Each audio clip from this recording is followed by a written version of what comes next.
지난달 광주 화정 아파트 붕괴 사고로 중대재해처벌법 리스크가 부각되며 건설업계의 앞날이 어두워졌습니다. 집값 고점론까지 더해져서 건설사들이 자금 조달에 어려움을 겪고 있는데요. 기업 공개는 물론 회사채 발행에도 빨간불이 켜졌습니다. 오기환 기자입니다. 지난달 발생한 HDC 현대산업개발의 광주 화정 아이파크 붕괴 사고. 발빠르게 사고 수습에 나섰지만 현대산업개발뿐 아니라 건설업계 전체가 신뢰에 큰 타격을 입었습니다. 이런 가운데 지난달 29일 삼표산업 양주 채석장 붕괴 사고까지 겹치며 중대재해처벌법 리스크까지 한층 부각됐습니다. 결국 주택시장 확대를 이유로 제시됐던 낙관적인 주가 전망은 모두 빗나갔습니다.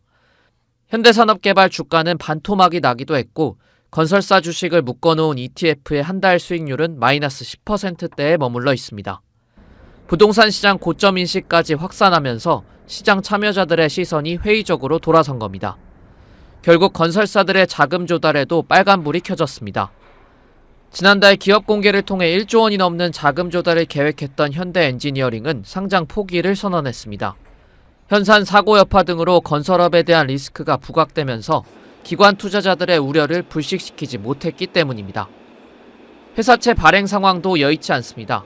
HDC 현대EP는 지난달 300억 원의 회사채 발행을 준비하다 관계사인 현대산업개발 여파로 발행을 연기했습니다. 롯데건설도 시장 투자 심리가 얼어붙자 회사채 발행 계획을 접은 것으로 알려졌습니다.